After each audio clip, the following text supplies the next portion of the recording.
Welcome, ladies and gentlemen, to episode 73 of the best sports show out. Highly opinionated. I'm your co-host, Josh. Ladies and gentlemen, best co-host in the game right there. My guy, JG. What's up, brother? How you doing, man? What up, fellas? How we doing today? We are doing well, man. Always good to be in your presence. Everything good with you, brother? Always good, man. Can't complain. Always good. Good. What's going on over there at the Club JG podcast, my brother? What's up with it? Yeah, we recently had an interview with Miss Jasmine Brown of Bleacher Report and ESPN. That was a terrific interview by her. Really broke down, what's going on to come in the WNBA, as well as her thoughts on the Super Bowl and just the NBA All-Star Weekend and everything. So that was a great interview.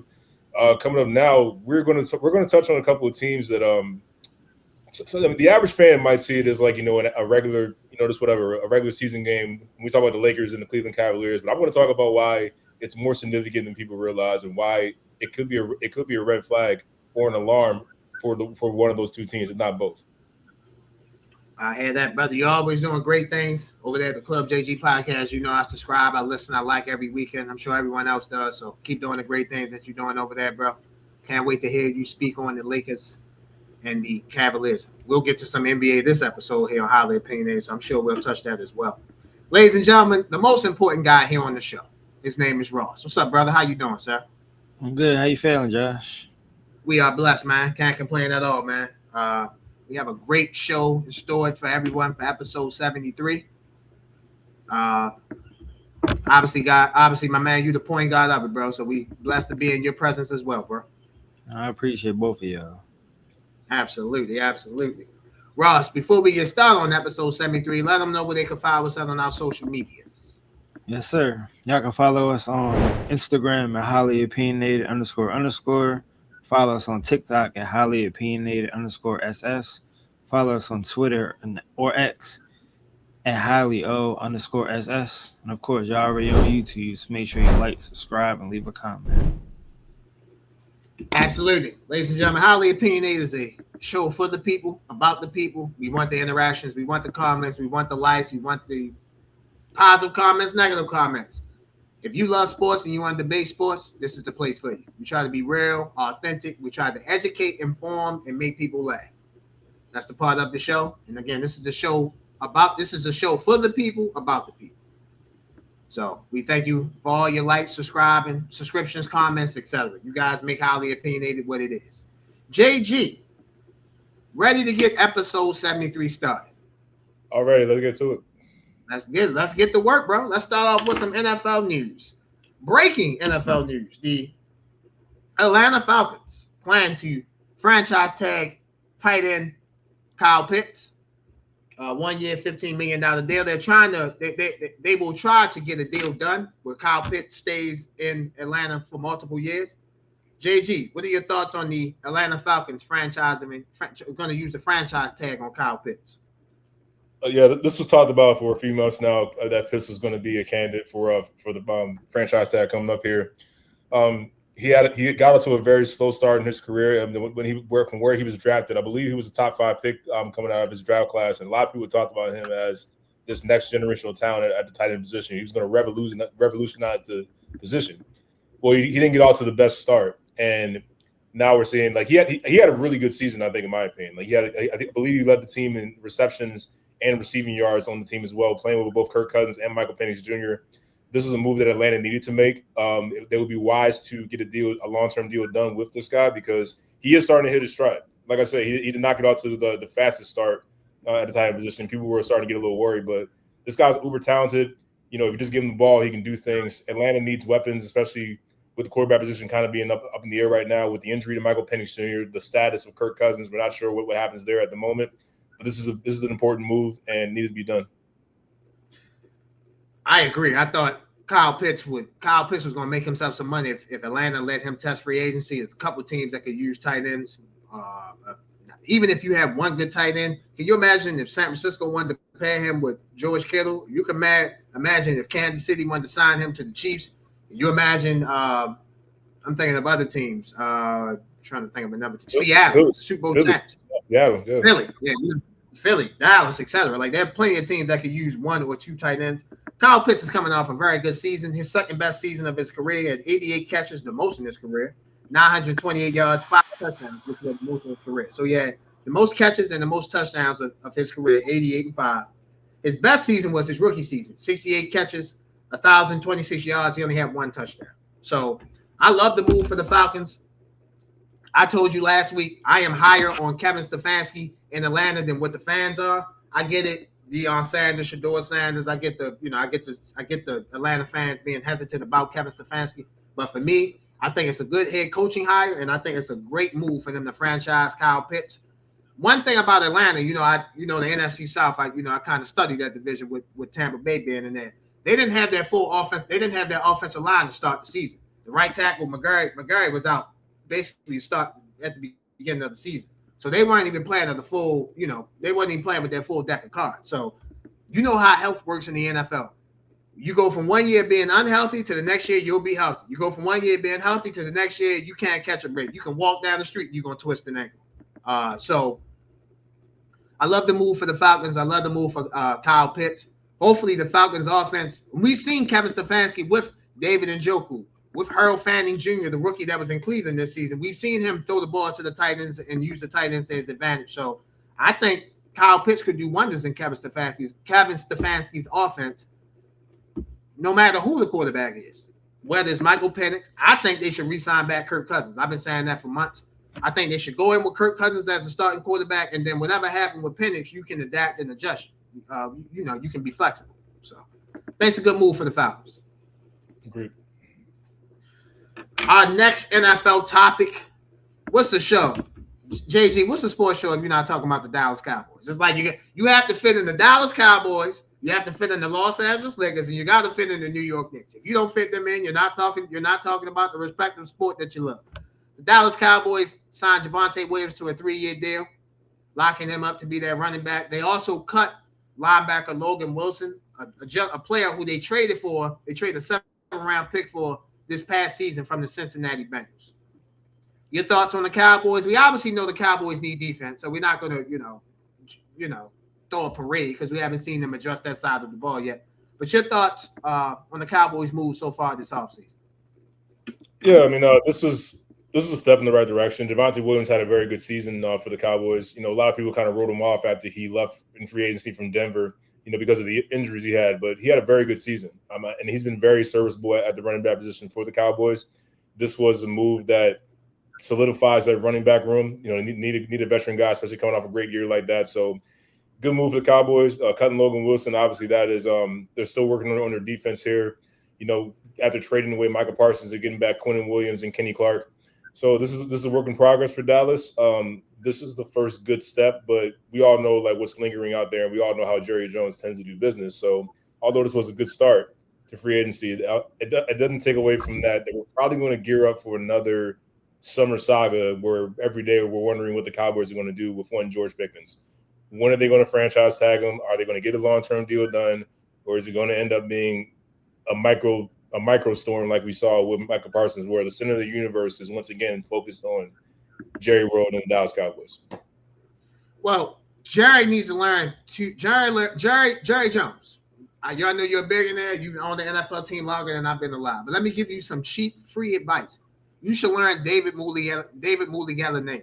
That's the agent of George Pickens, because that's the agent of Michael Parsons last year. And you said you didn't know who he was. So if you want George Pickens back, you're gonna have to learn the agent's name.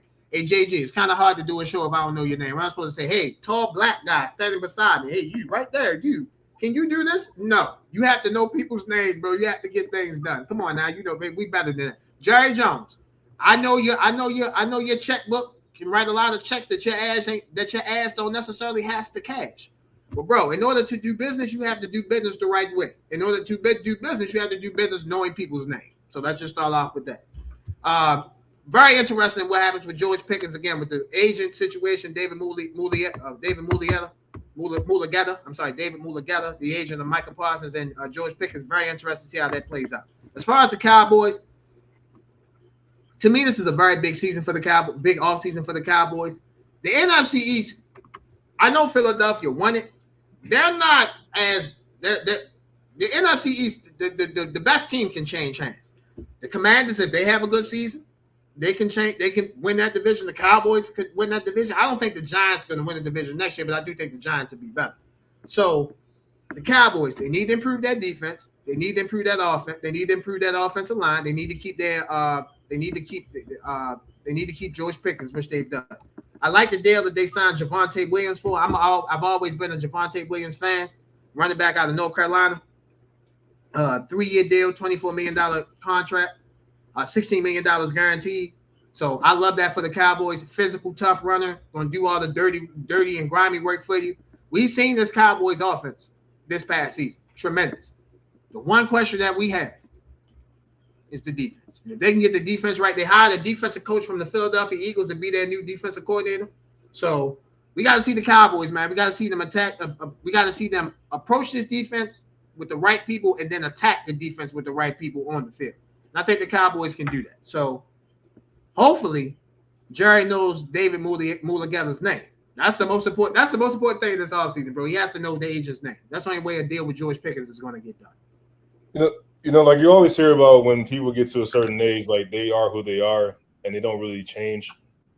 So knowing that, it's hard for me to believe that Jerry Jones at this stage would actually be willing to change. Like it would shock me. This is a guy that flat out came out and said, "I want headlines. If we're not being talked about, I'll find a way to stir the pot." I'm not making this is what Jerry Jones literally said on live TV. So why would I believe that this is going to be a smooth sailing offseason with no drama? Not a chance. I agree with you on that, but you're right. As we get older in our days and in our lives, we are stuck on who we are. So especially Jerry got FU money. Jerry got fuck you money. So like the problems that me and you have, he's like, what? Like I can't. What is that? Like I don't even know what that is. You feel me? So I get that.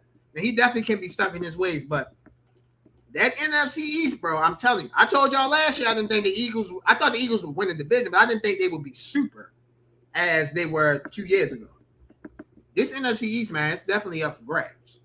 Definitely can be up for grabs if the Cowboys and the Commanders build the right teams up. They can challenge Philly in that division. They definitely can. No doubt about it. Yeah, I agree with you. Especially, I think the Commanders just had a bad run with injuries. They didn't do a good job protecting Daniels. Because that's an offensive line issue. But if you can address that in the offseason through the draft and through free agency, get another weapon with McLaurin, have a full offseason with him, get Jaden Daniels back healthy, improve his defense. The Commanders could be right back in it with competing. The Giants, as you said, we're not quite ready to crown them Super Bowl champions just yet, even though they picked up John Harbaugh and are getting Jackson Dart and Cam Scatterby back, along with this great front four that they have on defense. There's still work to be done there as well. But you're right, this NFC East is not as far apart as people are thinking it is, even with the Philadelphia Eagles. Not at all. Not at all, bro. Agree with you 1,000% on that.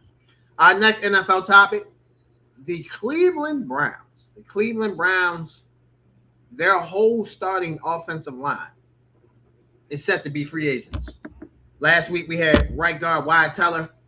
He told the team that he won't be back in Cleveland. He said he'll play football again. He just won't be back with the Cleveland Browns. So the left tackle, Cam Robinson. The left guard, Joe Benito. The center, Ethan Poik. The right guard, Wyatt Teller. And the right tackle, Jack Conklin. All 5 starters will be free agents. So my question to you, my brother, about the Cleveland Browns, you know this team very well, being in the AFC North. Your Baltimore Ravens in the AFC North. How the hell is Shedeur Sanders or even Deshaun Watson supposed to prosper with this? It's Cleveland. Okay. It's Cleveland. That can't be your answer for everything that goes wrong with the Cavaliers or the Browns. Do you know any other NFL team that is going through something like this right now? Your entire offensive line is up for free agency and they may not be back. Do you know any other NFL team that's gone through that in recent memory? I don't know any. I do not, bro. I do not. I can say it's Cleveland. Do you want to know how Shedeur Sanders and Deshaun Watson can prosper and have a good season? It's getting the hell out of Cleveland.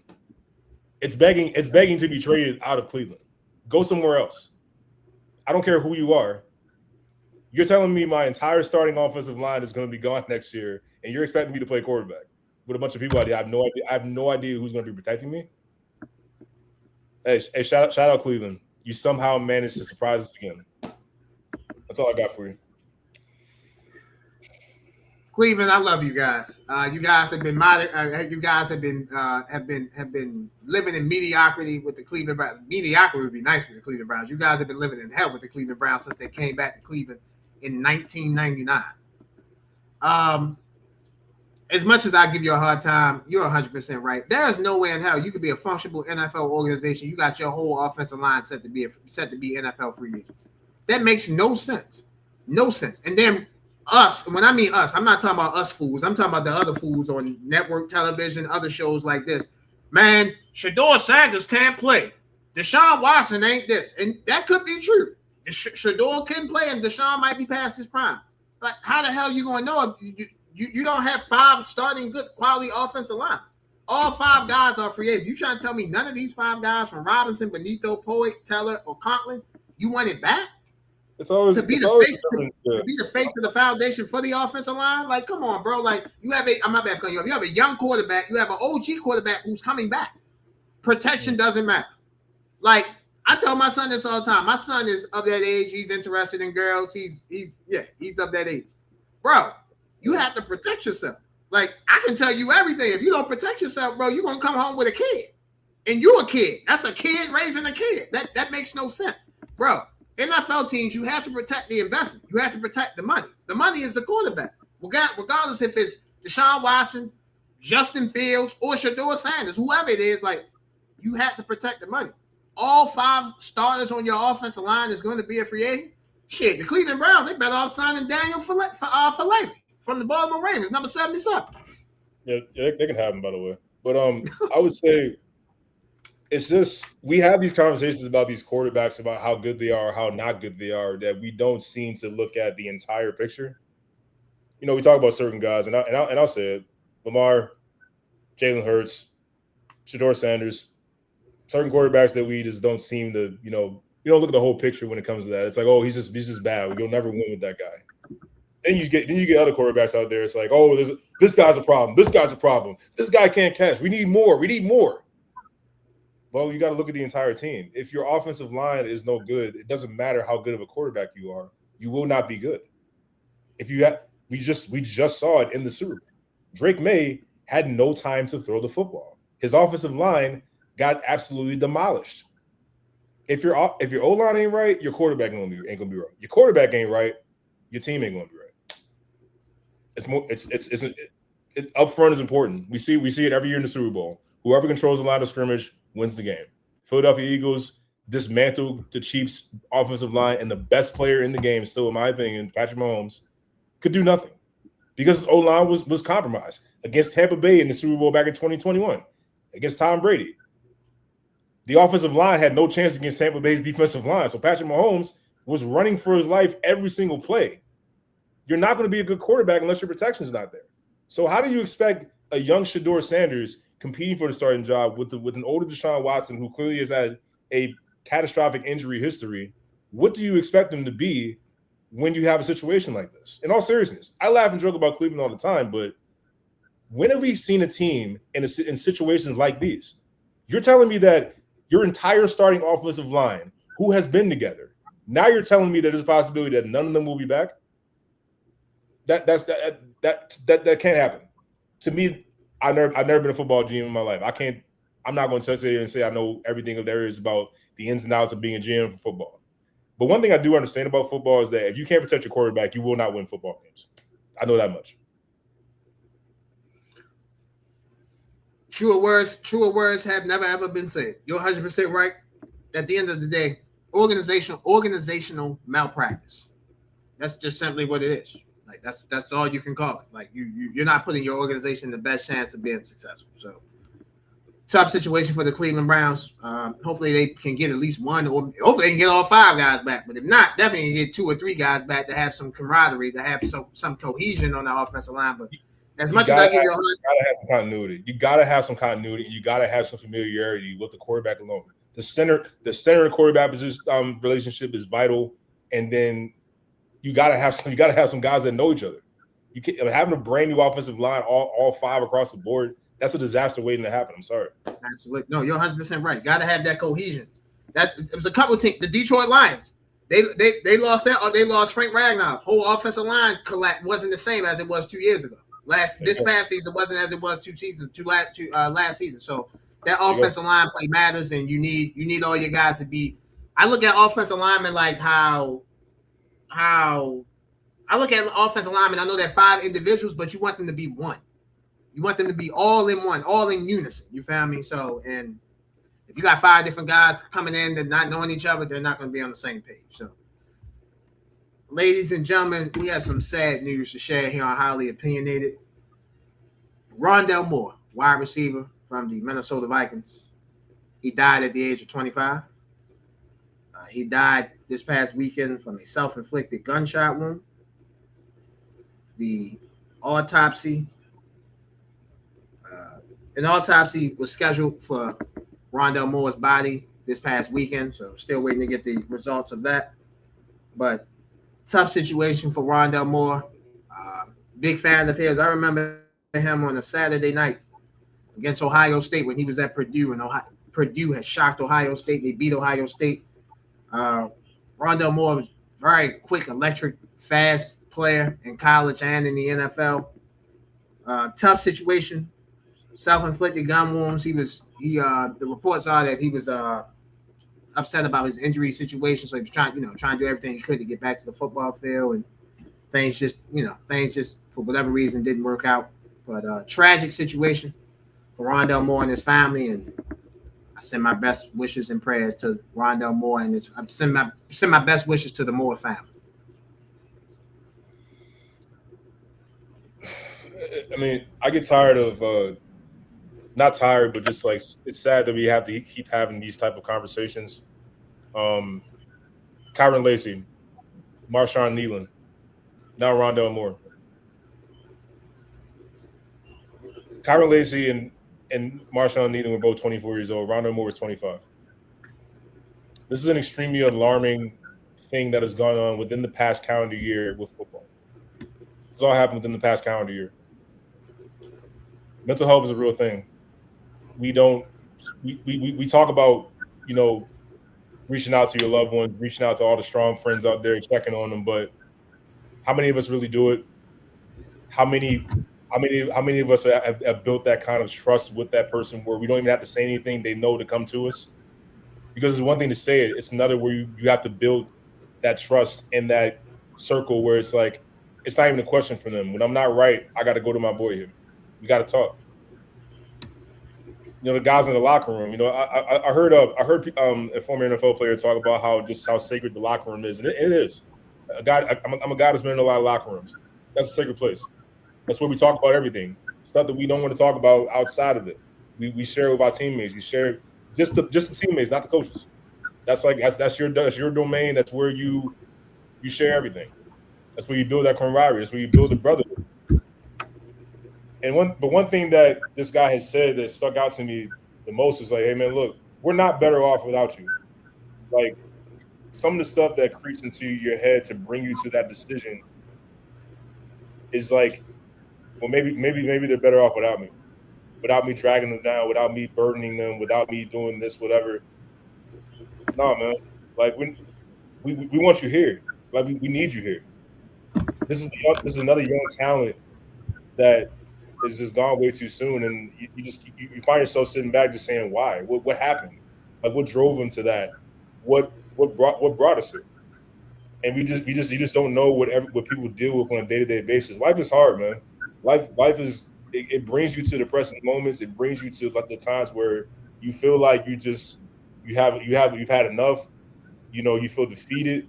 I understand all that, but we gotta just do better with like, one, allowing the space for men to open up about being vulnerable, opening up about their emotions, about what they're going through, about things that bother them. Because we try, but even to this day, it's like, even with social media, guys get made fun of for being real. Guys get made fun of for being emotional. Bro, you know me for like what, 10, 20 years now, almost 15. You know me, bro. Like, I wear my emotions on my sleeve. I done wrote like 2 going on 3 books of poetry. When I first did that shit, I got made fun of, bro. when I first did that, like I got the jokes and everything, and everybody like, oh, look at the sensitive dude right here. Like that's the world you live in. Yeah. And, you know, even if people are joking, they don't have real ill intent. The words still matter. The words still hit you. When I heard that, bro, I was like, yo. But the thing is, the reason why, and I'm not even trying to like talk about myself right now. Like the reason why that didn't hit me because like I was so sure in my mind that I'm confident in who I am, and I'm gonna be myself no matter what the hell people got to say about it. So I knew the jokes were coming. I knew all the ridicule was coming, and you got to be ready to walk with it because that's how people are. There's people are always going to go against like black men or men in general with mental health, with sensitivity, with emotions, all that. That's just the way it is. So it's up to us men, us people, to build more safe spaces and kind of shield. Well, you can't really shield, but at least like let them know that you ain't gotta listen to that. Come listen to me. Like I want to hear what's going on with you. I want to hear what you're going through. If you bought it, bro, let me know. I'm not here to judge you. I'm here to help you. I'm here to help you get better and help you deal with in the most positive way possible of what you're dealing with. But it starts with building that trust. We can reach out. We can post about, reach out to your loved ones, reach out to your strong friends. But really sitting down and talking to everybody, bro, and really like investing in the player and these owners, these GMs, you know, of these teams, really investing in their players' mental health and really checking in on them. That's something that needs to get done more because we can't keep seeing this. We cannot keep seeing these young men at 24, 25 years old take their life because they didn't feel like they could trust anybody. They didn't feel like they were in a safe space with what they were dealing with. Something has to actually be done, like really be done. Yeah, I agree with you 1,000%. We can't just put a Band-Aid on it. I look at this like, and you know this, like we both got sports shows, Club JG, Highly Opinionated. I've never asked you to do anything for my show that you wouldn't ask me to do for your show, right?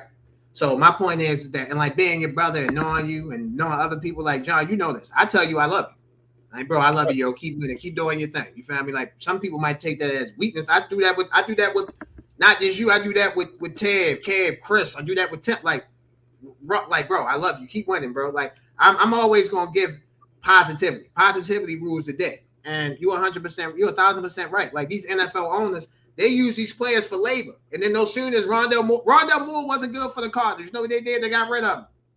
You feel me? I'm not saying that Michael Bidwell, the owner, is not still staying in contact with him. But at the end of the day, the NFL was a business. And they emphasize more on the business side than the personal side. At the end of the day, we are people. And we'll get to this when we get to college basketball. There is human frailty in people. That's why we're human. We're going to have frailty. So you're 100% right, whether it's K'Wan Lacey, Marshawn Nealon, and now with Rondale Moore. So just a terrible, tough situation. Fellas, it's not vulnerable, man. If you need help, let's go get it. Like, if you ever need me, I'm willing to listen. Any way I can help, I'm willing to listen. Anything I can do, I'm willing to listen. Because I need somebody to listen to me.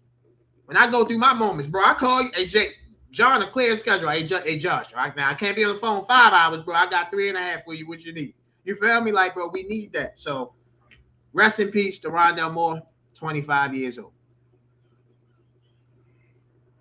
Ladies and gentlemen, this episode of Highly Opinionated is sponsored by Wolves of War.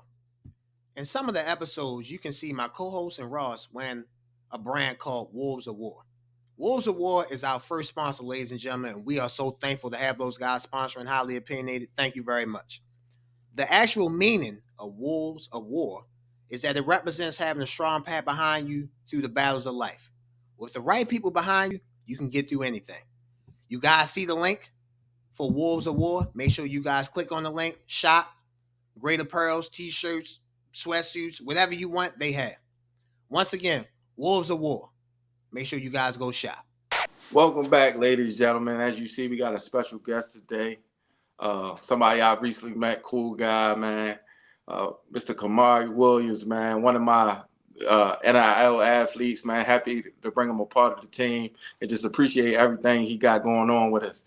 Once again, Kamari Williams. What's going on with y'all, man? It's Kamari. From Baltimore, Maryland. I'm graduated. Maryville High School. Currently at Independence right now, JUCO. In my May semester, I graduate in May. About to head off to my next school. Yeah. Okay, so you said you're at Independence JUCO.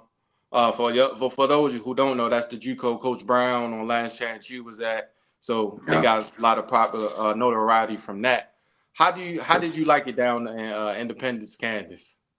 Kansas. Uh, can't lie. It's pretty boring. It's pretty boring. The food really not that good. I mean, if that's what you really want to do, you really want to play ball, you really dedicated, I feel like that's definitely the place for you. But anything else, probably out the window. It's real strict down there. You feel me? It's just football and school. So that's Okay. really that's really the best way I can explain it to you. So how did your season go, and how did the team success go? Um, I felt like my overall season it was pretty cool. Okay. You feel me? It was things I could have did, a lot of things I could have did better on. Still a lot of work to be done. As a team, I feel like we definitely could have made some earlier adjustments. But it is what it is. I felt like overall we did our best. We did what we could have did. What's the difference between college and high school? What's the biggest difference you think? The biggest difference, I feel like in college you got a lot more freedom than you got, I want to say, in high school. Like, you got the options to really, do whatever you want. You just like way more free. Like, you're away from your parents if you like out of state. And I just feel like it's really a lot more freedom, and you gotta more so like rely on yourself and the decisions you make. Football wise, what you think the biggest difference was? Football wise, um, I feel like you got a lot more people, like, I want to say, supporting you, like, at games. The competition way higher, way higher. I know when I played my first game, like, college speed is that is a big difference. It's a big difference. Definitely opened my eye up. So I want to say the competition definitely way better than high school. Like, guys really want to go somewhere. So you play cornerback, right? Yes, sir. Who is somebody you model your game after? Somebody you watch currently or previous that used to play in the NFL or college, whoever. Who is somebody you model your game after? Somebody I'm out of my game out of, I want to say, Ahmad Sauce Gardner and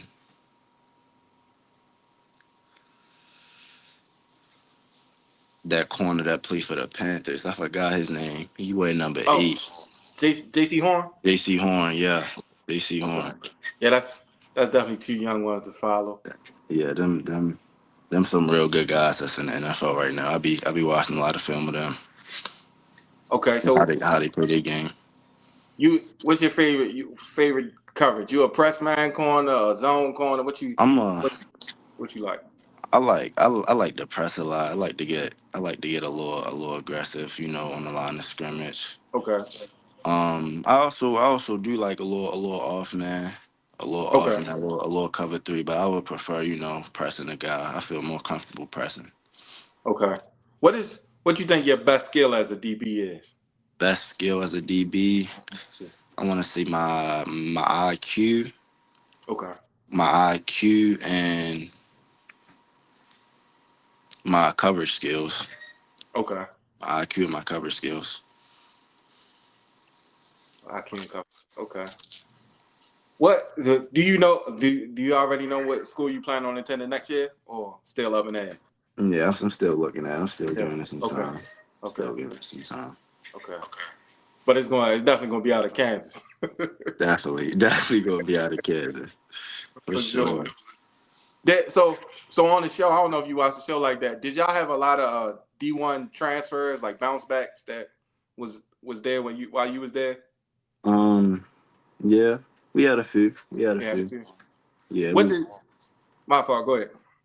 yeah, we had a few bounce backs. You know, when I first went there, my like as a freshman, I couldn't even make the team my freshman year for real because it was so many. We had so many, guys that was there in the spring. Bounce backs that they was trying to get out.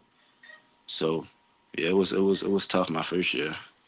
What did they level of work actually look like? Did it look different from like as you said, as you as a freshman coming in, did they work ethic look like different than what you was expecting? Like since they came from D1 schools, Hmm. or they just like I'm just trying to get out of here. Like they ain't Yeah, really. I ain't gonna lie. Some was like, I just want to get out of here. I'm just here doing my time, and some really was putting the grind in, the work in. You could see it in their bodies.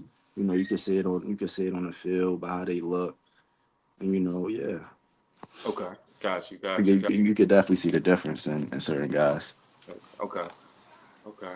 My last question probably would be, what are you looking for in your next school? In my next school, I'm looking for somebody, bring me in, and so I can call that place my home. Somebody that's gonna develop me not only into a good football player, but into becoming a better man. You know, um, and most importantly, I want to get my degree. I want to graduate. Um, so yeah, I'm really just looking for my next school to just build me, just keep me on the right path, keep me having the right mindset, just build me and create me into the man that I need to be. Huh. Now, that's real. What my fault? I do have one more. What level do it matter? What level, or do you like? You know what I'm saying? D2, D1, D. You know what I'm saying? Does it matter, or you just want? You know what I'm saying? You just want the right fit at this point. Like you did the I'm QCO route, so it's like, you know what I'm saying? Where would you? You know what I'm saying? Where you think your landing spot? What level you think your landing spot will be on or should be on? right. I'm definitely looking for, you know, the right school to bring me in, but I'm trying to be at the highest level of competition I can be at. For sure. Cause I feel as though that's where I belong. I'm working every day for it. Right. I'm just trying to be better than what I was before, and I feel like I'm ready. I'm built for it. That's what's up. That's what's up. Man, once again, like I said, man, one of my first NIL athletes, man. I appreciate him Yes, joining the sir. brand. And man, we got a lot of things coming from him. My Definitely. last question about NFL, I'm gonna question you NFL. First of all, how did you feel about the Super Bowl, and what did you think? Who did you have winning the Super Bowl before the Super Bowl? Man, this Super Bowl, I feel like it was really like I feel like everybody really knew who like the outcome for real. Like I feel like it wasn't like a very exciting Super Bowl. Mhm. I didn't be able to watch it live, but I watched some YouTube tape on it. I Okay. feel like the Seahawks played great defense whole Uh-huh. game. Great defense. That corner for the Patriots saved a lot of Oh yeah, touchdowns. yeah, He a Gonzalez. dog. He a dog. Gonzalez. He a dog. He saved a lot of touchdowns. Um, I feel like it was like an average game, but not what everybody was expecting. I But got it is what it is. you. All right. Yeah, no, I definitely agree with you. I thought it was like a defensive game mostly, and Yeah, then, you know what I'm saying. You defensive had game for sure. you had like flashes of, you know what I'm saying, not a whole lot of big plays, but you had flashes. Yeah, So it was a solid game. I just think the Patriots, they just wasn't on a level to me. You know what I'm saying? yeah. Like I That's think, that's that's that's the same way I felt. That's the yeah, same way I like felt. I feel like if the Bills or somebody of that nature would have played, I think we would have got like a more exciting game. You know Definitely, what I'm saying? definitely, So yeah, that's definitely. It was yeah. kind of boring. Not gonna lie. Definitely No, kind of boring. and it's funny hearing that from you because you're a defensive guy, so you know what I'm saying. Y'all used Yeah, to, you know what I'm saying, stopping people from definitely. scoring. So if they hear you say it was boring, it's something No, different. definitely was though. Do you a basketball fan at all? Uh, I hoop here and there, but I don't really watch basketball like that. Yeah, okay. I'm the same way. I'm with you. I'm Like with you. I I definitely hoop though. Play like some pickup. 3-on-3, right. 2-on-2. Stuff like that. Right. Now I'm the Yeah, same way. I like college basketball. I'm not a big fan of NBA like that. It's not. It's like when I was growing up, it looked way different. You know what I'm saying? With me, yeah. I It's felt not like they really that wanted it more. Like, interesting. yeah, like it's just the hunger of the game. Yeah, You know what I'm saying? It's different now, but yeah, man. I definitely appreciate you having you today, man. definitely. Wish I you the best, appreciate man. you having me. No problem. Wish you the best in all your success, man. And man, thank you for like I said, thank you for your time today, man. Yes, sir. Love. That's love. That's love. I appreciate you. No problem. Appreciate you too. Ladies and gentlemen, this episode of Highly Opinionated is brought to you by Edibly Airy. Enjoy the heightened experience of THC edibles in a whole new way. At Edibly Airy, our freeze-dry edibles available in 100 milligram, 200 milligram, 300 milligram, 400 milligram will give you the buzz you crave with a flavor you won't forget. Available in 3 different flavors: watermelon sunset, tropical fruit, and berry. To place orders, please visit the website at ediblyairy.com. While you're there at ediblyairy.com, use a promotion code. You guys see the promotion code on the screen. $ highly airy, $. Again, $ highly airy, $ for 20% off your first purchase. Follow us on IG at Edibly Airy for new product releases and monthly hookups. Must be 21 and over to purchase. Edibly Airy, the best freeze-dry edibles out. Go shop. Welcome back, ladies and gentlemen. Ladies and gentlemen, it's that time, the best segment of sports. This week's edition of Let's Talk About It, Kansas freshman sensation, Darryn Peterson. He's been the talk of the college basketball world this season. He's played in 16. There have been 27 games for the Kansas Jayhawks. He's played in 16 games, 16 of the 27. He's had hamstring injuries. He had a hamstring injury that made him miss 7 games in November. He had a quadricep injury that made him miss 2 games in December. He had a sprained ankle. He missed 1 game in January. And a couple weeks ago, big Monday night, I was looking forward to watching Arizona at Kansas. I had my popcorn ready. I just got finished doing the show, looking forward to the game. And he had flu-like symptoms, and he missed the Arizona game at home. He also has had cramping issues throughout the season. When the brother is on the court, there's a reason why they're saying he's the number 1 pick. He should be the projected number 1 pick. He averages 19.8 points per game, 3.8 rebounds, 1.4 assists.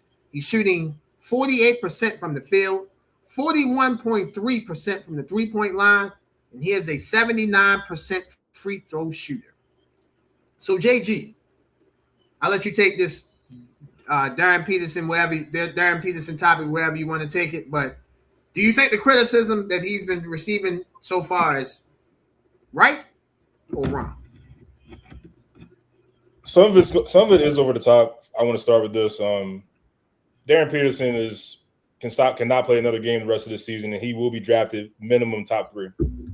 Like, he's not going past number 3 in the draft. Let's just get that out of the way. He's if you haven't watched him play, he's like that. Like, bro is like it takes me back to Kyrie Irving in the 9 games he played with Duke. Nobody questioned that he was going to be the number 1 pick in the draft. There was not a question in the world. That's how good I think Darryn Peterson is. Like, the way that he's so easily scores, how smooth his game is. It takes you back to like 2007 Texas Kevin Durant almost. I'm not saying that the guy is Kevin Durant, but the way that he can score with such ease takes you back to those days. So off that alone, he's going to get drafted. Now, the perception doesn't look good. It doesn't look good from the outside. And what turned me off about one of these situations, we talked about this, was warming up, and then all of a sudden he had flu-like symptoms before like the biggest game of like Kansas for the season so far. At that point, he go to coach and be like, "Well, I can't play. I can't go." Now, if the guy ain't right, the guy ain't right. We're not. I don't know his body. We can speculate all we want. I can be the old man in the room. Like, Back in my day, Michael Jordan played through the flu, even though it was food poisoning. Or Kobe Bryant played through this injury. LeBron played through this injury. Like, look, man, like, end of the day, you can have your opinion about it. If you're a player and you've gone through some stuff, like at high school, I went through cramps all the time. A lot of people didn't know that, but I went through cramps mid-game as well. You know what I started doing? I was drinking Pedialyte, the baby drink that they give babies when they cramp. That's what I used. I did whatever the hell I had to do to stay on the court. But that's just me. That's my mindset. I'm not letting cramps stop me from getting back in the game. That's just me. Now, outside looking in, LeBron James once upon a time in the NBA Finals had to leave the game because he had cramps. We don't know how bad those cramps were, but clearly it was enough to take him out of the game. This is LeBron James we're talking about. Guy's 6'9", 260, zero body fat. Strong. You never know. So we can't sit here and act like because, I went through cramps that everybody's the same. No, that's not true. Everybody's body's different. Everybody reacts differently to stuff. Absolutely. But the perception has evolved into something that I think has gotten a little out of hand to the point where even the great Dick Vitale is tweeting that Kansas should move on from him. They should just let him go get ready for the draft, not come back this season. And we all love Dick Vitale. I don't know anybody that can say a bad word about Dick Vitale. He's a diaper dandy, baby. Hell yeah, especially in all the stuff that he's gone through personally. We love to see him back, man. So Dick Vitale, shout out to you. But I think you're wrong on this one, my friend. I don't think that Kansas is not better off without Darryn Peterson. Let's get it out the way. They are not better off. Have they gotten better throughout the season without him? Absolutely. They've been playing tremendous basketball in his absence, and they've learned how to adapt without having him there. To the point where Bill Self on his own had said that, hey, Darryn Peterson is learning how to play with this new team now, as opposed to this team learning to play without him. But Kansas, they can compete. They're playing a lot better basketball at the right time, and they can make some noise in the tournament, especially with Peterson healthy. The perception looks bad. You never want to see a player leave because he has flu-like symptoms before as he's warming up. You don't want to see him take himself out of the game because he's having cramps. You don't want to see that. As the average fan, in big games like this, you don't want to see that. But to question this guy's heart and competitive nature because he's essentially low managing in college, I think is reaching a little bit. I understand. You want to see the best players play. You don't want to hear things like he's sitting down because of what? Cramps. Huh? We can't get that massaged out. We can't get some Pedialyte in him or something like that. You don't want to see that. But I think when we start judging athletes about how their body should react or how hurt an athlete is, that's where I don't that doesn't sit well with me. I do this all the time with football players. Like, and when Lamar gets injured, everybody's questioning the legitimacy of the injury. Like, he's not really hurt. I had this injury before. The thing that I can't stand more than anything is when someone tells me that I had this injury too. I don't want to hear that. Everybody's body reacts differently. Because you had a back contusion and you were able to play through it does not mean that everybody can play through it. Just because you sprained your ankle with a high ankle sprain, just because you came back sooner than everybody else does not mean that everybody is coming back the same. It does not mean that everybody can play through that. You do not know how hurt or how serious that injury is because you're not in that man's body. I can't stand that. Like, that's where I draw the line. Stop, especially if you have never played, you should not say a damn thing about how hurt somebody is. That pisses me off more than anything. You have not gone through a second of what it takes to be a high Division I athlete, a football player, pro athlete, whatever. If you have not gone through a day of what it takes to get ready for it, I don't want to hear a damn thing about what you think how injured a guy is. I don't want to hear that because you sound like an idiot. You are literally telling me that he's not really that hurt. How the hell do you know? So exactly. From that perspective, I have nothing for those people. I get the perception. I understand it. But we can't get to that point where we start judging and assuming. What do they always say about assuming? Since we've been growing up, as we were growing up, they always said, do not assume, because all it does is make an ass out of you and me. Go ahead, Joe. Yeah, a girl once told me, she said, John, stop assuming, you'll make an ass of yourself. So you're 100% right on that. You're 1,000% right. 100% right. 1,000, 100, however you want to go. So let me speak on Kansas. Kansas right now in the AP poll, they're the number 14 team in the country. I love Dick Vitale. they have Dick Vitale majority working with ACC games this year, so obviously, you know, I'm a little bit more tuned into him because I'm watching ACC a little bit more than others.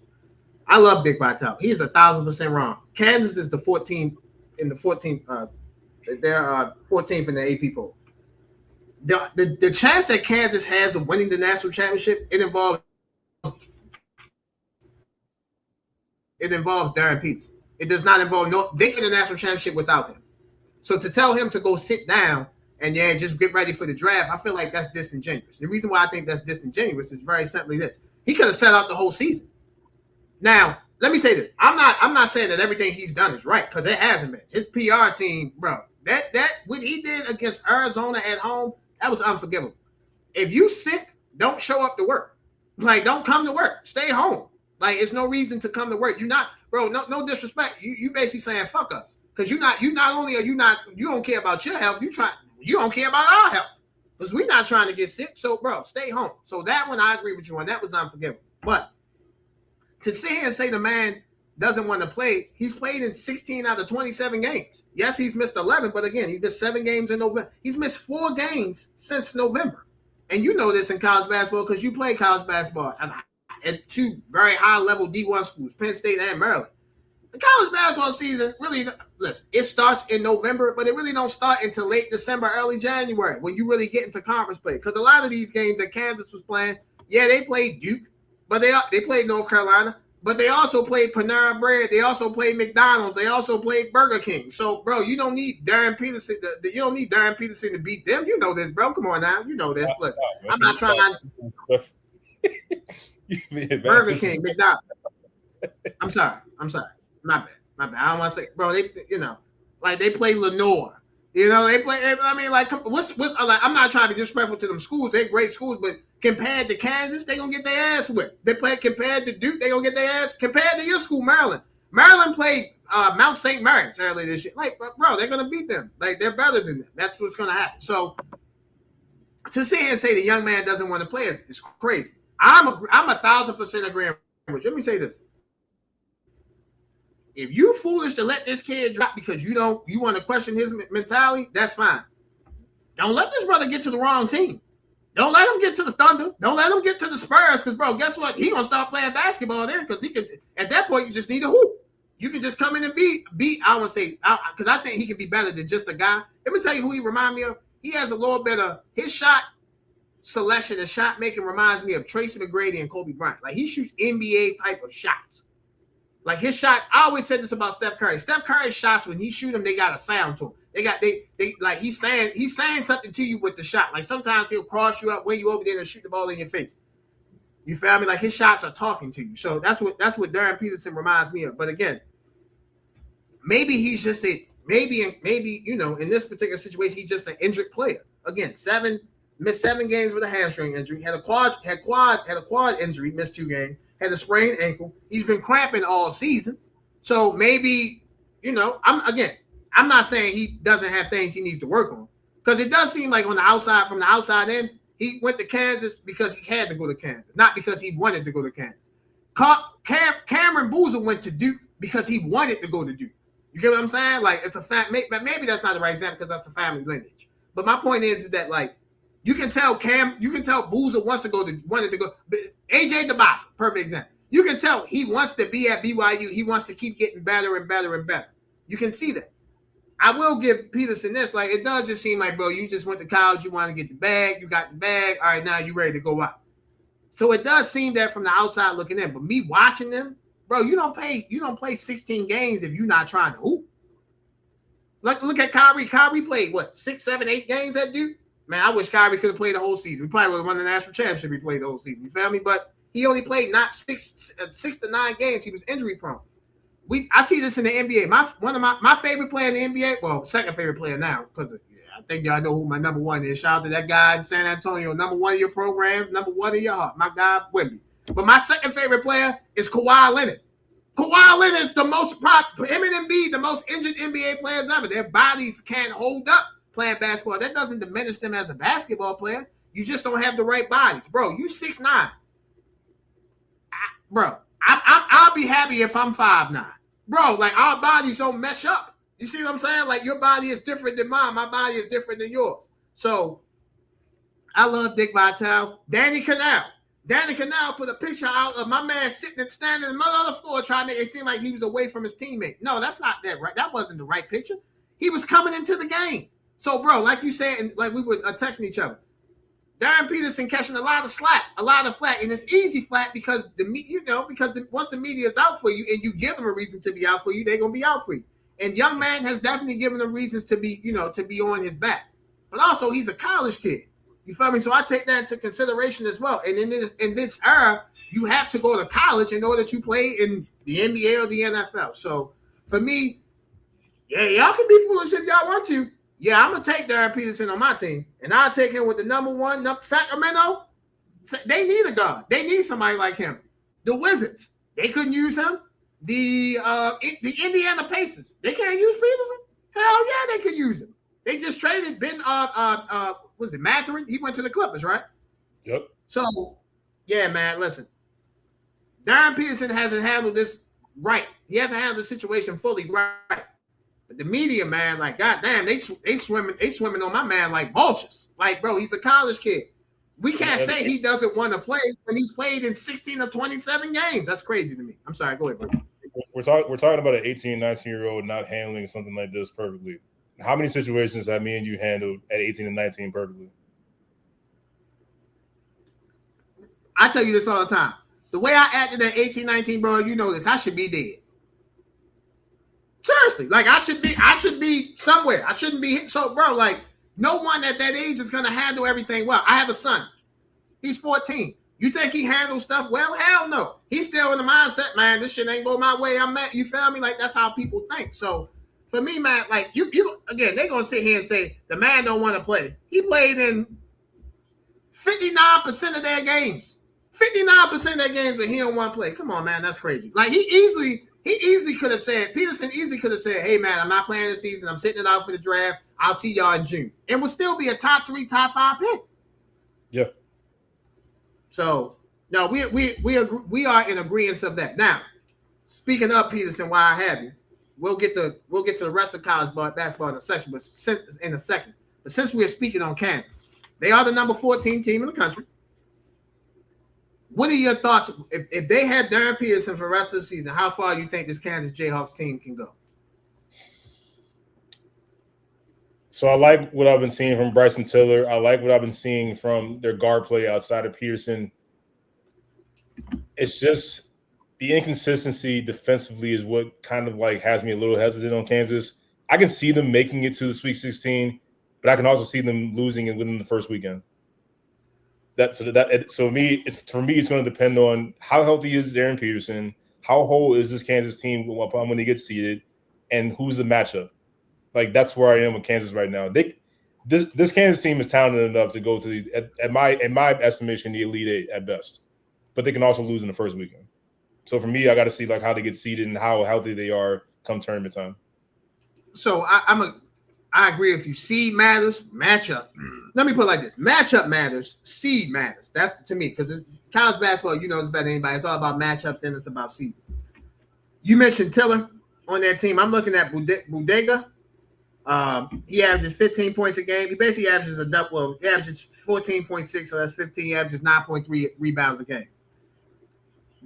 What Kansas has shown is that they've learned how to play without Darryn Peterson.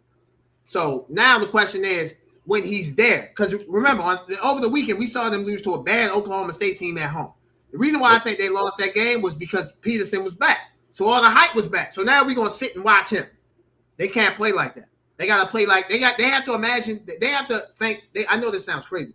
Even if he's on the court, they have to play like he's not on the court, and that'll make sure that'll get all them guys firing up. They'll get them playing well, get the juices flowing. And whereas though, when it's time for him to quote unquote close, he can close because everyone else has freed up opportunity for him. Whereas all the defense is not just looking at him; they're looking at everyone.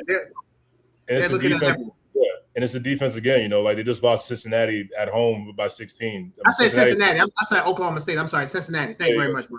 You see games like that, and it's like, well, what happened here? Well, guys were making shots, so it affected their defense. What's going to happen when you run to a tournament game and shots aren't falling right away? Does your defense get affected? That's what has me concerned right now with Kansas. Yeah, 1,000% right. Bill Self, probably the most trickiest coaching year he's ever had coaching. You feel me? Just because of this situation with Darryn Peterson and the media, because the media is not letting them down either. They keep harping on him like, hey man, you know what's up with Peterson? Is he this? Is he that? They ask him more about Peterson than anybody else on the team. You would think the Kansas team, the Kansas Petersons. No, they're the Kansas Jayhawks. You get what I'm saying? So when you have a player of that caliber and you're going through something like this, it needs to spill into the team because let's be honest, players see everything. We can talk about guys talk about what you hear about. Guys talk about all the time where it's like, oh, I'm not on social media or oh, I'm not paying attention to that stuff. We see it. In the locker room, ESPN was on all the time. All the time. So we see it. We may not act like we want to pay attention to it, but we see it. So yeah, we see it. The team see it. How does the team rally around each other? That's the thing. Because now you're being this is where the age of NIL, the age of social media, it tests your team's mentality more than anything. Like, how together are you really? Is any outside noise starting to seep in? Are you starting to hear from family members, from friends about your teammate, like what's going on with him and all that, blah blah blah. Families have the best intentions, but sometimes they say things that you may not need to hear right now, because right now you got to figure out how to keep your team together. So Kansas is really getting tested right now, and I want to see how they respond to it come tournament time. Yes, they are. The Kansas Jayhawks have 4 games remaining. Monday, February 23rd at 9 p.m. They have a home game against the number 5 Houston Cougars. That game is on ESPN. Saturday, February 28th, they are at number 2 Arizona. That game is 4 o'clock on ESPN. Tuesday, March the 3rd, they are at Arizona State at 9 o'clock on FS1. And to end the season, the regular season, Saturday, March the 7th, they are home against Kansas State at 2 o'clock on CBS. Ladies and gentlemen, you're watching Highly Opinionated. We will be right back. Ladies and gentlemen, this episode of Highly Opinionated is sponsored by Wolves of War. In some of the episodes, you can see my co-host and Ross wearing a brand called Wolves of War. Wolves of War is our first sponsor, ladies and gentlemen, and we are so thankful to have those guys sponsoring Highly Opinionated. Thank you very much. The actual meaning of Wolves of War is that it represents having a strong path behind you through the battles of life. With the right people behind you, you can get through anything. You guys see the link for Wolves of War? Make sure you guys click on the link, shop, great apparels, t-shirts, sweatsuits, whatever you want, they have. Once again, Wolves of War. Make sure you guys go shop. Welcome back, ladies and gentlemen, to Highly Opinionated. John, it is time to talk about the NBA. I know you have some thoughts on the NBA. We will get to that in a second. I have one major thought on the NBA. It's been a very good NBA season so far, coming off the All-Star game, coming off teams trying to jockey themselves for playoff positioning. Got teams jockeying themselves for lottery position, sitting guys, not playing guys, et cetera, et cetera. There is one team that has been the biggest disappointment this season. I'll let you take a guess on who you think I'm talking about. I mean, for me, I would say the Orlando Magic. Am I on base with you there? Ding, ding, ding, ding, ding. Great minds think alike. The Orlando Magic. Yes, the Orlando Magic. Hey, bro, we was doing the show last year in June, right? And they made a trade. They traded 5 first-round picks to the Memphis Grizzlies for Desmond Bain. 5 first-round picks to the Memphis to the Grizzlies traded Bain to the Magic for 5 first-round picks, including Kentavious Caldwell-Pope, Cole Anthony. 4 first-round picks, unprotected. 2005, 2025, 2026, 2028, 2030, and a pick swap in 2029. So they gave 5 picks for Desmond Bain. The Orlando Magic is in the play. You trade 5 first-round picks for a guy that ain't even gonna get you out. You in the same position you was in without him. You could have kept the picks and traded for a better player. They are 30-26. They had one of the worst losses in the season, in the regular season. They played the Suns on Saturday without Devin Booker, and Dylan Brooks broke his hand 7 minutes into the game, and they lost in double overtime. Pablo Banchero, ladies and gentlemen, he went to Duke. But I'm not. Everybody get criticized on this show for me. I don't give a fuck what school you go to. He ain't take that step yet. Franz Wagner, he always hurt. Desmond Bain is a very good player. He ain't worth 5 picks. He ain't worth that.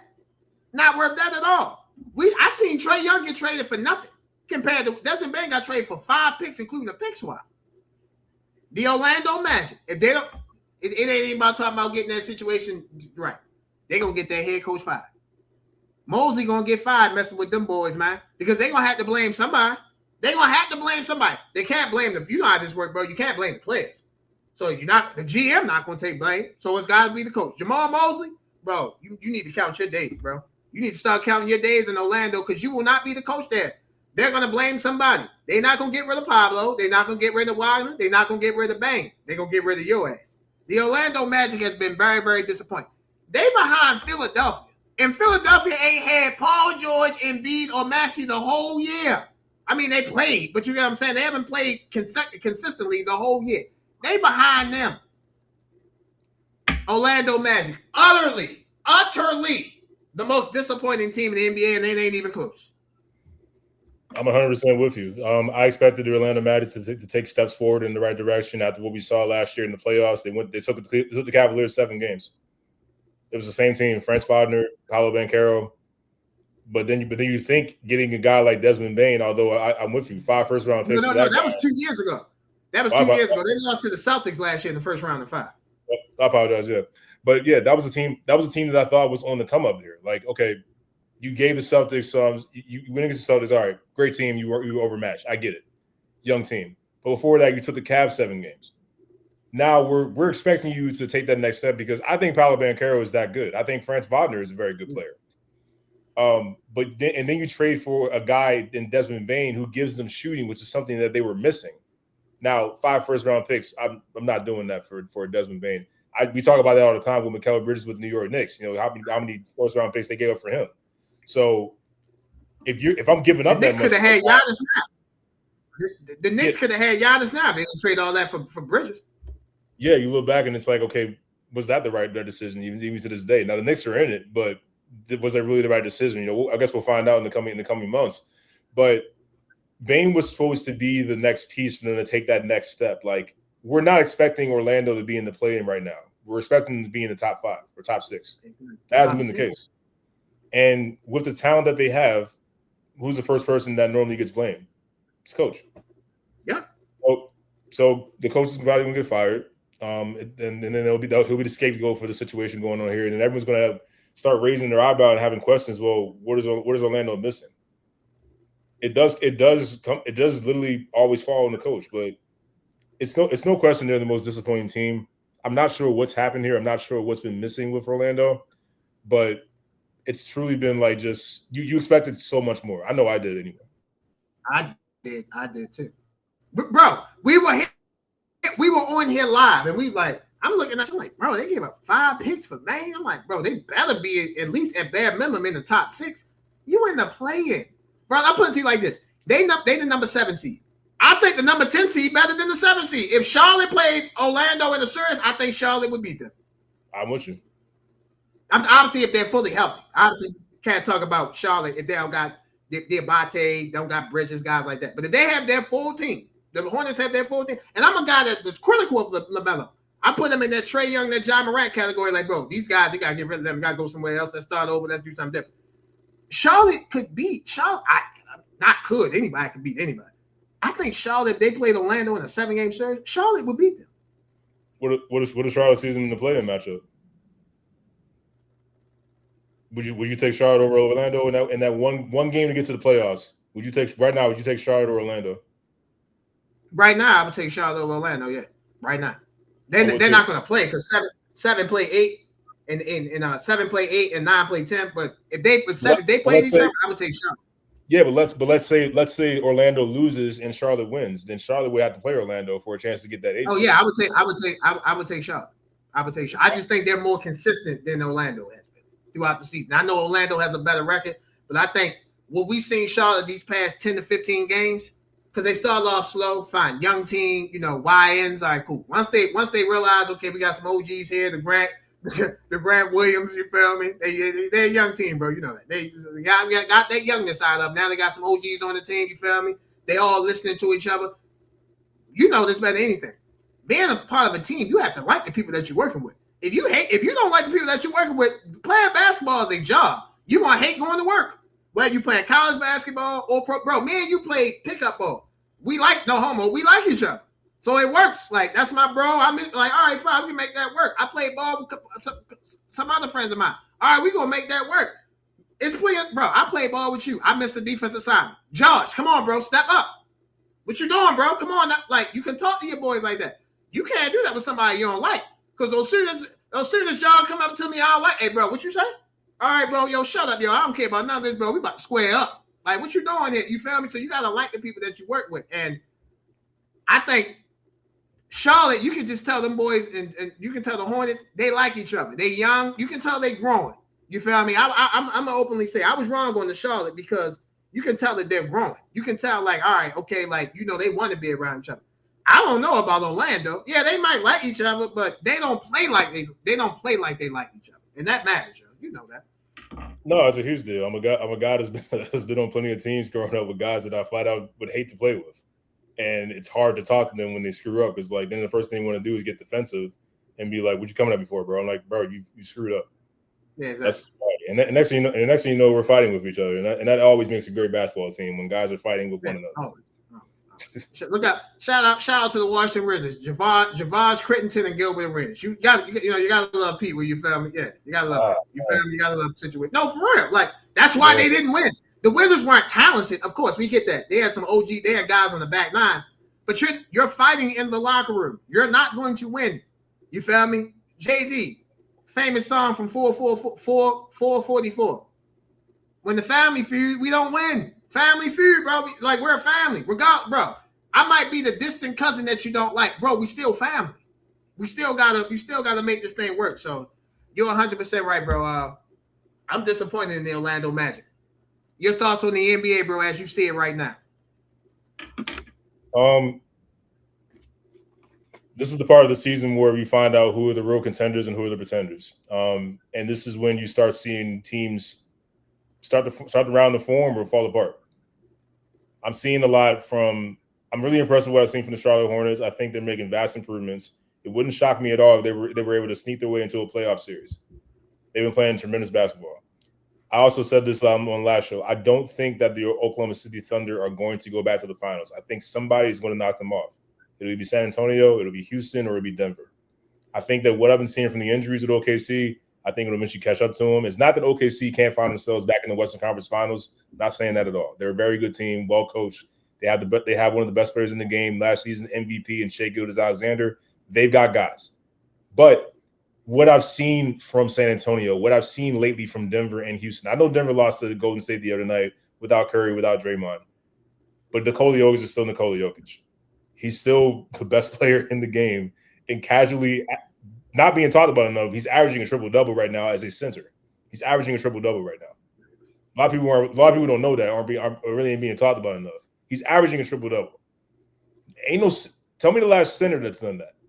Guy's 7 feet tall, can't jump over a damn phone book, and he's averaging a triple-double. And you watch him play, it's so easy. There's nothing to do with him. Hey, yo, let me say this. I get jealous watching him play because it's like, bro, like, you really can't jump.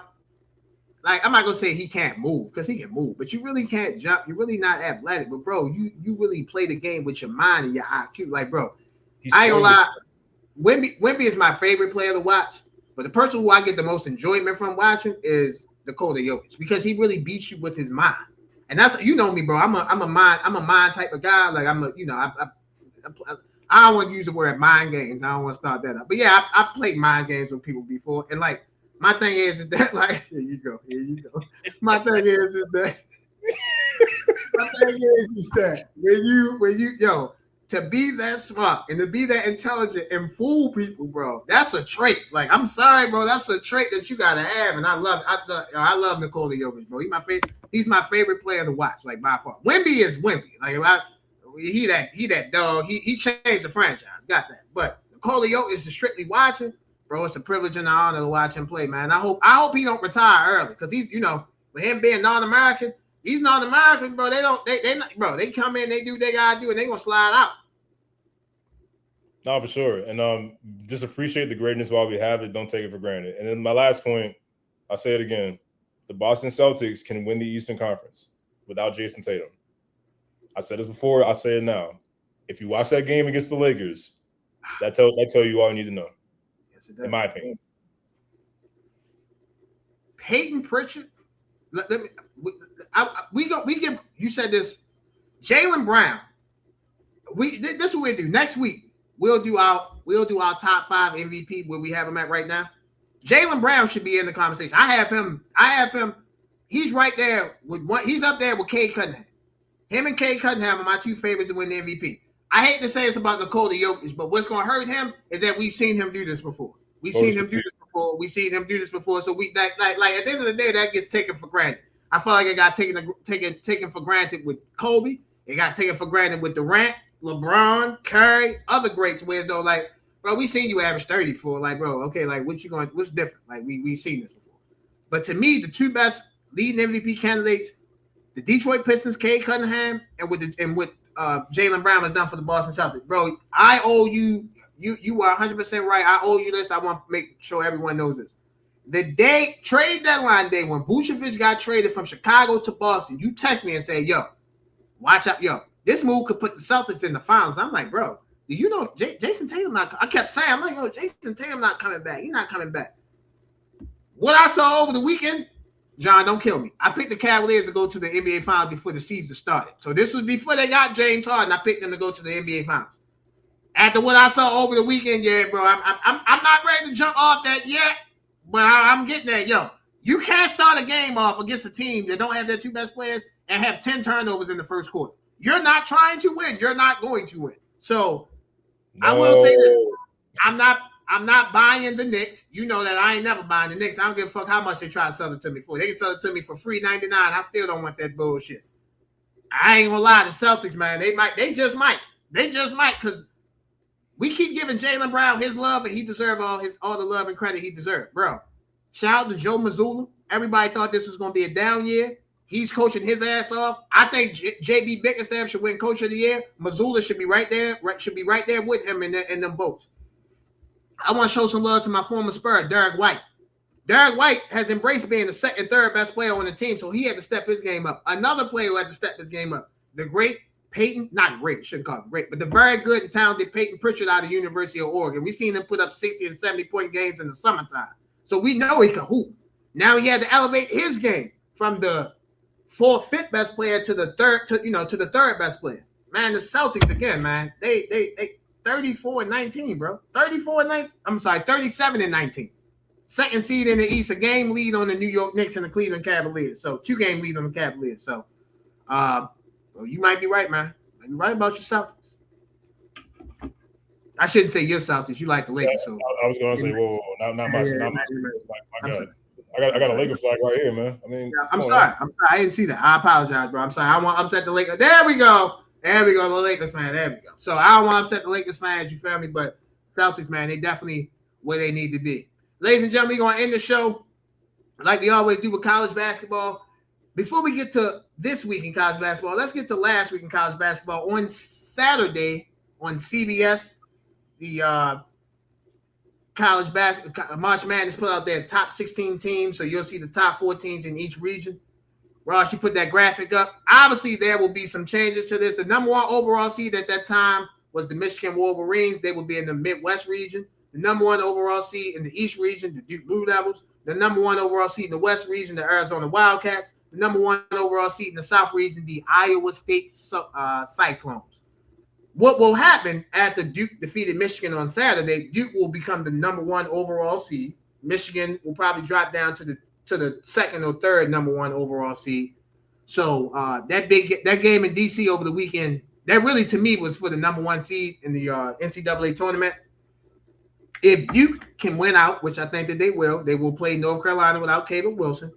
If Duke can get to the semifinals of the ACC tournament, and if they can lose that game, as long as they don't get blown out, they will be the number 1 overall seed. I think Duke has the best body of work out of every team, out of all the teams fighting for the number 1 seed. They beat Kansas. They beat Michigan State.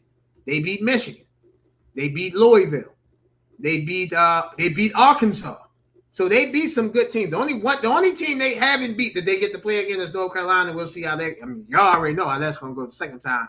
You're going to beat them. So, your thoughts, JG, on the top 16 reveal from this past weekend? I'm excited. They definitely got it right here. As you said, Duke will be the number 1 overall seed after defeating Michigan this past weekend. I think we talked about this being a Final Four preview. I think we actually did see like the 4 teams that will be there in the Final Four, with one exception. I think maybe UConn might take Houston's spot in the Final Four. Other than that, now again, this is pending seeding, this is pending selection. So, but right now, my Final Four will probably be Arizona, Duke, Michigan, and then also UConn. Now, okay.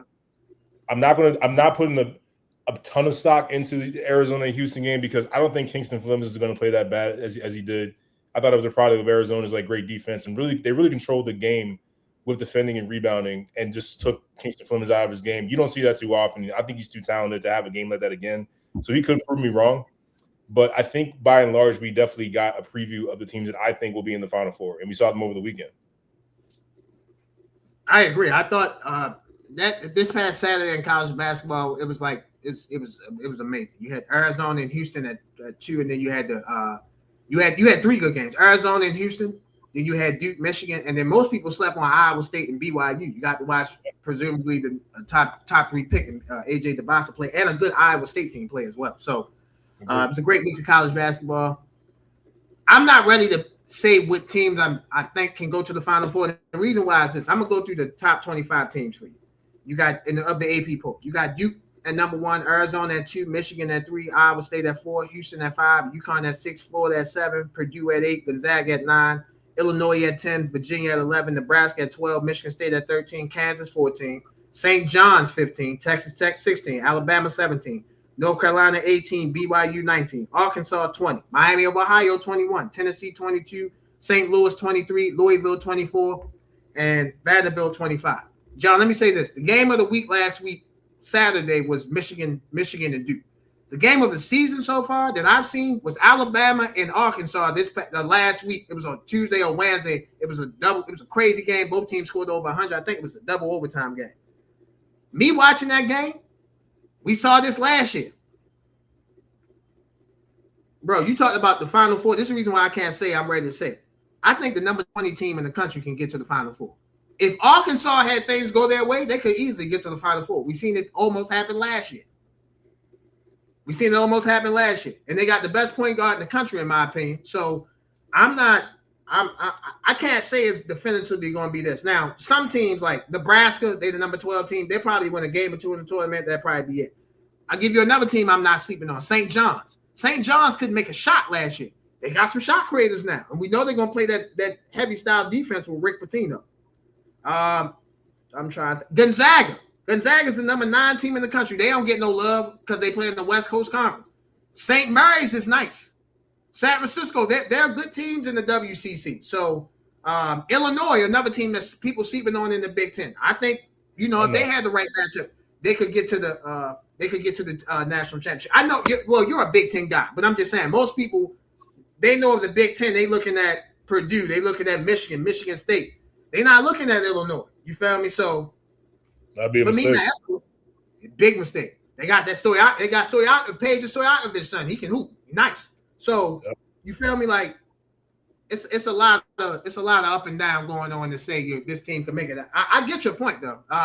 Those 4 teams that you mentioned, Arizona, UConn, Duke, Michigan, they have all 4 played probably the best out of all 4 teams throughout the season. But like you said, Iowa State beat Houston this past week. You feel me? Let me say this. Let me give them their credit, and let me give Tim his credit, because Tim mentioned this a couple weeks ago when he was on the show. Don't sleep on the defending national champions. I know they don't got the same team that they had, but they're slowly rising. They are the number 1 seed in the SEC. You feel me? The number 1 team in the SEC, and that's the Florida Gators, number 7 team in the country. So I just think, man, it's about this year in college basketball, to me, it's about 20 to 25 teams that can win the national championship. I agree. Especially given the right matchup, bro. This is all about matchup in college basketball. You know that. No, I 100% Ladies and agree. gentlemen, go ahead. I'm sorry. Go ahead. Sorry about that. I'm saying I 100% agree with you for sure. But yeah, Florida's playing like their best basketball now, and they've really been coming on the past couple of weeks. So that's a great point by Tim. Definitely can't sleep on the national champions. Definitely can't sleep on the national champions. Ladies and gentlemen, as you guys see on your screen, college basketball games this week. We got games Monday, Tuesday, Wednesday, Thursday, Friday, and Saturday. JG, I spoke up them.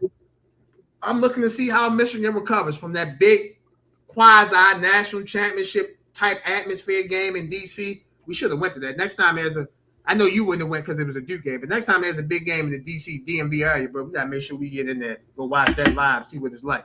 I know you wouldn't have went. The reason why I asked you, I know you wouldn't have went because Duke was playing. I'm good.